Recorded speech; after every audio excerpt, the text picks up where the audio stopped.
என் daily லைஃப்பை Journal பண்ணுற ஜேர்னியில் இன்றைக்கி டே 2. இன்றைக்கி என்னாச்சுன்னு பார்க்கலாமா? இன்றைக்கி மார்னிங் சீக்கிரமாக எழுந்திரிச்சு வேலைக்கு போயிட்டேன். வேலையெல்லாம் முடிச்சுட்டு வீட்டுக்கு வர்றதுக்கே லேட் ஆயிடுச்சு. வீட்டுக்கு வந்ததும் நேற்று வாங்கிட்டு வந்த முட்டையில் ஒன்று பேலன்ஸ் இருந்துச்சு. அதில் ஆம்லேட்டை போட்டு நானும் ப்ளீஸும் சாப்பிட்டோம். சாப்பிட்டு முடிச்சுட்டு சும்மா இருக்கலான்னு பார்த்தா வேலை சொல்லிட்டாங்க. அங்கேருந்து கிளம்பி ரேஷன் கடைக்கு போயிட்டு ரேஷனில் திங்ஸ் எல்லாம் வாங்கிட்டு வீட்டுக்கு வந்தேன். போயிட்டு வந்ததுக்கு வீட்டில் காஃபி போட்டு தர சொன்னேன். காஃபி போட்டு தர மாட்டேன்னு சொல்லிட்டாங்க.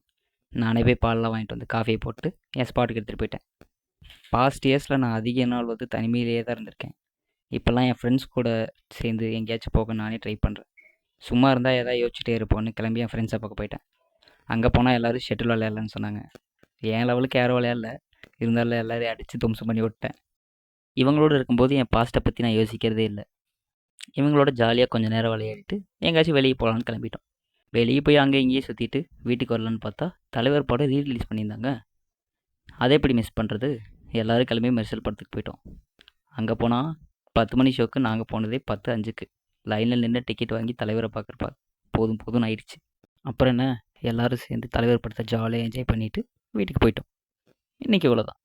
நாளைக்கு வரேன்.